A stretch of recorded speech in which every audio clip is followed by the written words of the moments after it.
All right, this message here, we're going to talk about Revelation chapter 20, verses 7 through 15, message number 5.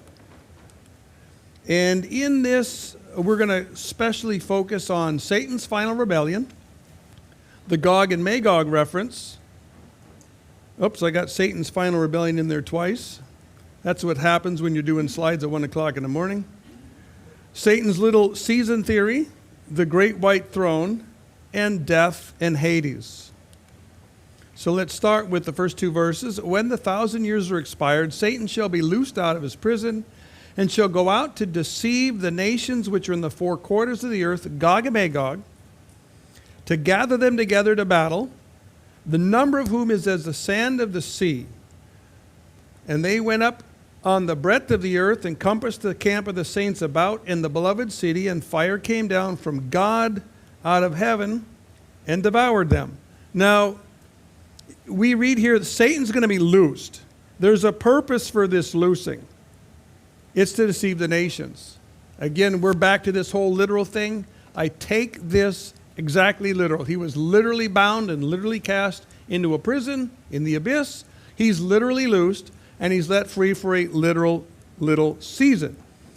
Now, I take this in the sense that he's let loose to deceive individuals from every nation, not to actually deceive some nations. He's going to gather individuals out of every nation on the planet, but no nation is going to be deceived.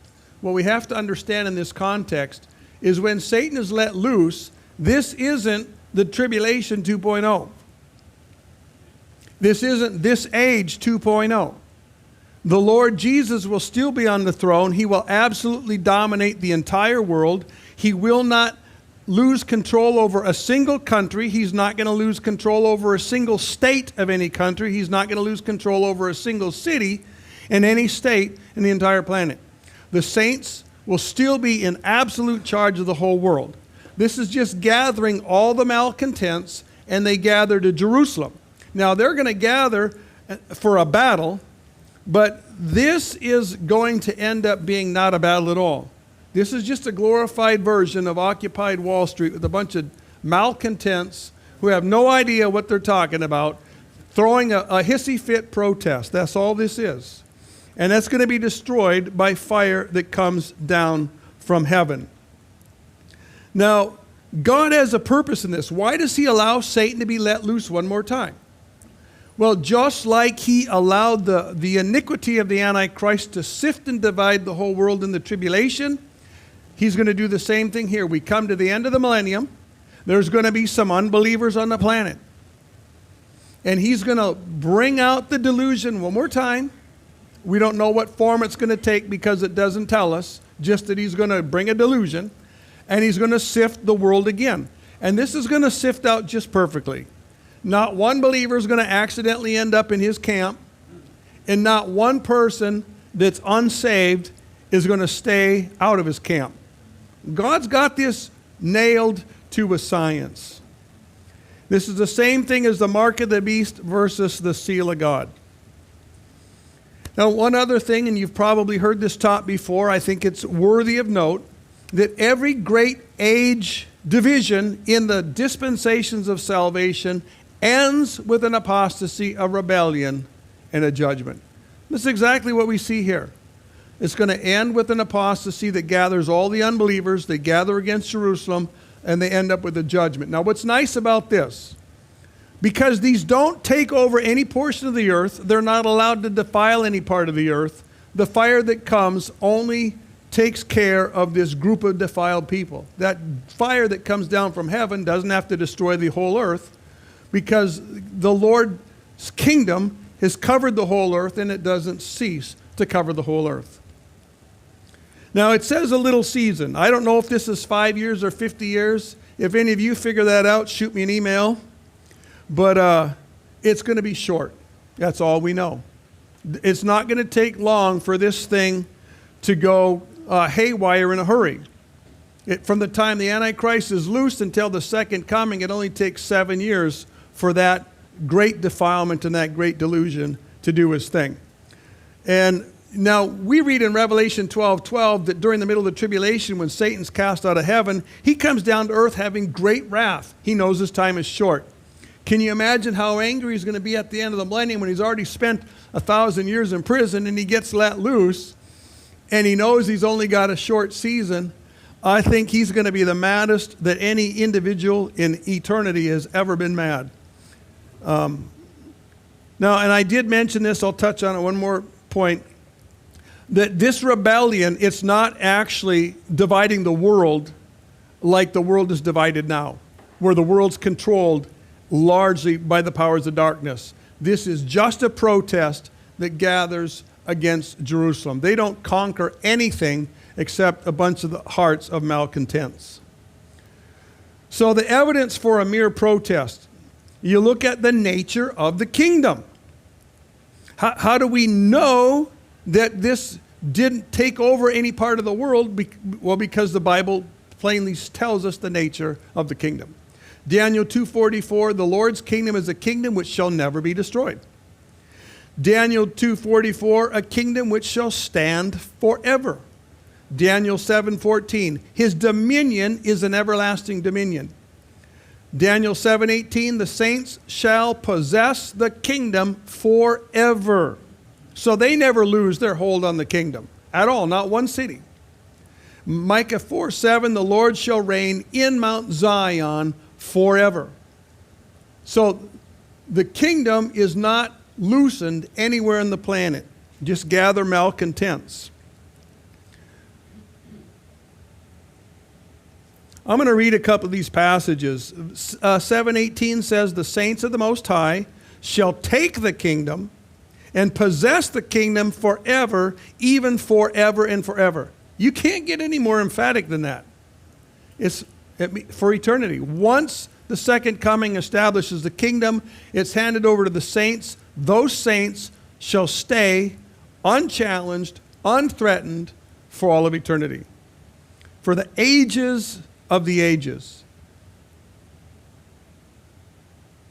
Daniel 2:44, in the days of these kings, the 10 ungodly kings, shall the God of heaven set up a kingdom which shall never be destroyed, and the kingdom shall not be left to other people, but it shall break in pieces and consume all these kingdoms, and it shall stand forever. So there's zero threat. If this is what the kingdom looks like, then when Satan is let loose for a little season, it cannot threaten this or undermine it one iota. Now they're trying to, but they're just going to gather a bunch of malcontents, head to Jerusalem, throw a glorified Occupy Wall Street protest, and it will be destroyed by fire from heaven. In Revelation chapter 20, verses 7 and 9, we read about Gog and Magog. And when the 1,000 years are expired, Satan shall be loosed out of his prison, shall go out to deceive the nations which are in the four quarters of the earth, Gog and Magog, to gather them together to battle, the number of whom is as the sand of the sea. And they went up on the breadth of the earth, encompassed the camp of the saints about in the beloved city, and fire came down from God out of heaven and devoured them. Now, this is a large puzzle for many people. They're thinking, why do we see Gog and Magog here and Gog and Magog in Ezekiel 38 and 39? So some people say, well, I think there's only one Gog and Magog, and I'm going to put it all in the future at the end of the millennium. And some say, no, I don't know what to do with it. Maybe we put them both at the end or before the tribulation. No matter what they do, they're going to struggle. I think the real solution that we have here is that when you think about it, we had the four empires, the Babylon, Medo-Persia, Greek, and Rome. They're all represented in the golden image in Daniel chapter 2. When the stone not cut out by hands comes down from heaven, it hits that image on the feet, and the whole image is destroyed. There's an organic connection between all these empires. They're successive, but the Babylonian iniquity goes from the head all the way to the feet. It's the same thing manifesting itself in different forms. And they're gone. They're absolutely destroyed at the second coming. So at the end of the millennium, when the Messianic kingdom is threatened, the Bible can't go to Babylon because Babylon no longer exists. It can't go to Egypt. Egypt is not one of those times of the Gentile powers. So the standard types are not available. So why do we see Gog and Magog? Well, during the time of the Gentiles, the northern hordes, represented by Gog and Magog, which would be the Scythians and the Scandinavians and the Germans and the Gauls, and some related peoples up there, like the Geats, which were the Goths or the Dutch. These folks were the northern hordes. They invaded the Middle East and Turkey over and over again. They invaded Babylon. They fought against Babylon. They invaded and fought against the Medo-Persian Empire. They fought with Greece. The only nation that Alexander the Great came against, he could not defeat. He got beat back over and over again when he tried to take on these northern hordes in the mountains in the area of the Black Sea. And he finally just gave up. And he just went on towards India. He's not going to waste his time on them anymore. Now, these northern hordes overthrew Rome 4 times and ended up collapsing the western half of the Roman Empire, led to the divided Roman Empire. So you've got these northern hordes over and over again posing a threat to God's ordained government in the Middle East. The God ordained the affairs of the world to be dominated by Babylon, then by Medo-Persia, then by Greece, then by Rome, then by divided Rome, and then by fractured Rome, and ultimately, when the fractured pieces come back together to 10 toes, in the last days. God gave it to them. Doesn't mean they're godly, but he gave the government to them. So these hordes are representing that iniquity which is opposed to God's ordained established government on earth. This is why when we come into the millennium and we have Christ's kingdom here on earth, that's God's ordained established government. And these northern hordes, that spirit that was here for all of the history prior to the millennium, is going to return, and it's going to dominate the whole world. And that spirit of Gog and Magog, dominated by Gog and Magog, is going to come down one more time, gather the world against Jerusalem. So it just represents the rebellion against God's established government. Now, what's interesting, when you go later in history, you're going to see in history the Holy Roman Empire. That was the efforts of the northern peoples, Germany and Austria and Hungary and some of those nations, to dominate the Roman Empire. That was not God's will. That was rebellion against God's will. We see Nazi Germany, the northern hordes again, trying to dominate Europe and the Middle East and North Africa. We see the Soviet Union as these northern hordes again, trying to dominate the Middle East and Europe and North Africa. And right now with the BRICS nations group, we see those northern hordes strengthening themselves with China and other nations. Again, it's a northern horde effort to try and overthrow the dominance of God's ordained Roman Empire for the last days. So this spirit has been around for thousands of years, and it's going to be here again at the end of the 1,000 years. Now, when we come to Satan's little season theory, Revelation 20, verse 3, we read, "And cast him into the bottomless pit, shut him up, and set a seal upon him, that he should deceive the nations no more till the 1,000 years should be fulfilled, and after that he must be loosed a little season." Now, some of you maybe have heard of this Satan's little season theory. If you've heard of it, raise your hands. Wow. All right. This is going to be fun. The problem is you guys don't waste time on TikTok. Good for you. But I run into tons of people who have been influenced by the preterist camp, who take prophecy figuratively, but yet they're influenced by premillennialism. Normally these people are 40 and under. And this theory says, and this is a real deep conspiracy, if you know the truth, we've already been through the millennium. And we are in Satan's little season right now. And this is the time of his rebellion. Well, give me some proof that we're in Satan's little season and we've been through the kingdom. Well, all you have to do is look at all these gorgeous cathedrals that are built in Europe, and there's no way modern man can build stuff like that. We can't build the Taj Mahal. We can't build St. Peter's Basilica. We can't build anything like this. This was all built during the glory days of the kingdom when Jesus was reigning here on earth. And then they point to evidence of the flood, and they say, see, this is evidence that the truth has got covered up. And so they're just all over the map. Well, what's funny about this is error often has its own death right in the context and the associated passages that it's trying to teach. I mean, when you stop and think about this, there's a lot of arguments against this conspiracy theory. I'm just going to mention a few off the top of my head. In the Bible, at the second coming, every tall mountain on earth is shaken down. And we ultimately see from Isaiah and a few other the books, the prophets, that Jerusalem, Jerusalem, Mount Zion, is going to be exalted above all the other mountains on earth. So how can we be in Satan's little season? Right now, Mount Everest is the tallest mountain on earth. It's like 8 times taller than Mount Zion. How does this work? If we were in Satan's little season after the millennium, Mount Zion would be the tallest mountain on earth. The geography is not going to change just because the millennium has come to an end. Satan can't change geography.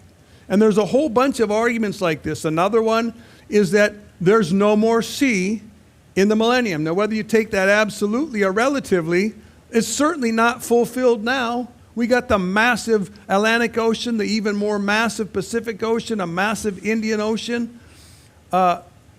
This would not be the case if we were past the millennium and in Satan's little season. This kind of stuff is simply a massive ignorance of the Bible. But here's the rub when it comes to conspiracy theories. Conspiracy theories don't boil down to a real concern for evidence. They never have, and they never will. I want to point out there's a difference between pursuing evidence and pursuing doubt. A real investigator pursues evidence. They will gather evidence on both sides. They will weigh the evidence. They will make an intelligent, rational decision after they gathered all the evidence and weighed all the evidence. But there's a spirit of doubt running rampant through the Western world, particularly in America, where the greatest badge of honor is not investigation. It's not being a Berean. The greatest badge of honor is doubting stuff. Just doubt in and of itself is a badge of honor. So you doubt history, no matter how well proven it is. You doubt the fundamental doctrines of evangelicalism. You doubt premillennialism. You doubt dispensationalism. Anything that this doubt gets thrown against, it's a badge of honor to doubt it. If a person goes down this path being influenced by the spirit of doubt, you will never investigate anything ever again the way investigations should be done. All you're going to do is gather a handful of selective evidence to support your doubts. This is the most dangerous spirit that's invading the church today, is the spirit of doubt. Never confuse the spirit of doubt with the spirit of investigation. They are not the same thing. So I mentioned some arguments against Satan's little season theory. I mentioned the nature of the kingdom. If we're in Satan's little season, how come we don't see Jesus ruling from Jerusalem? How come we don't see every capital of every nation on earth dominated by the believers? That's what it's going to be in Satan's little season. Right now, there's no evidence that there was ever a millennium on earth. The mountains are way too big. The oceans are way too big. The Dead Sea is not an active fishery. It's going to be an active fishery in the kingdom. And the deserts are not blossoming as a rose. So you look at these kind of arguments and you realize there's no way under the sun we can be in Satan's little season. And I've given up trying to ever argue anything more than one or two little sentences with people that believe this theory. Because when people go down this path, if they can't be moved by 1 ounce of evidence, they can't be moved by a ton of evidence in a bulldozer. They're too far gone. Revelation 20 and 10, and the devil that deceived them was cast into the lake of fire and brimstone, where the beast and the false prophet are, and they shall be tormented day and night forever and forever. Now, the lake of fire and brimstone. Brimstone refers to sulfur compounds. Whether it's compounds proper, or whether it's just an aggregate of things that have a high bunch of sulfur in there, that's what brimstone is. It burns. Sulfur burns very hot. It can burn north of 3,000 degrees. That's hot enough to melt steel. It's hot enough to turn rock into dust. This is why when Sodom and Gomorrah were hit by fire and brimstone, they were turned into ashes. When this comes down, it'll take clay brick, turn it to ash. It'll take limestone, turn it to ash. It can take any stone outside of the hardest stones on earth and turn it to ash. Now, the place of general punishment here is going to be the lake of fire. It's a place of eternal punishment. It's going to hold humans, fallen angels like Satan, and Nephilim, hybrids like the giants, the later giants, and the serpent seed. Now, it was created for Satan and his angels. This has always boggled my mind, that hell, the lake of fire, was originally designed for Satan and his angels, and yet anyone influenced by them ends up there. And I think this is because they're owning the fatherhood of the devil rather than the fatherhood of God. Now we come to the beast and the false prophet. They are cast alive in the lake of fire at the start of the 1,000 years. And Satan is cast there after the 1,000 years. He's sequestered in the abyss for a while, and then he's let back out, and when he's captured the second time, he's cast into the lake of fire. But this raises an interesting question here. We have Satan and the Antichrist and the false prophet in the lake of fire. Now, I want you to think about this. Some folks hold or believe that the new heavens and the new earth is going to involve the annihilation of the current creation, and it's replaced by a second creation.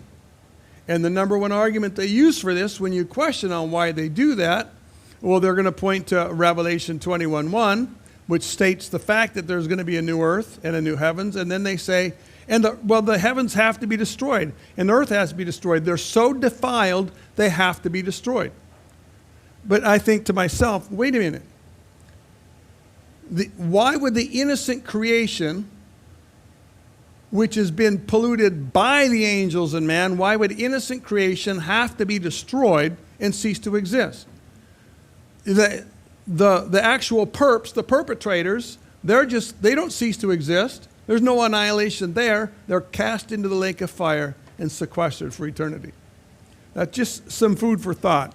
We're going to cover that section a little farther later.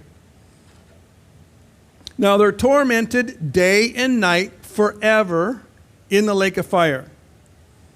This is one of the strongest arguments in the Bible for eternal punishment. This is eternal conscious punishment. They're tormented. Now, I want you to think of the line too, day and night forever.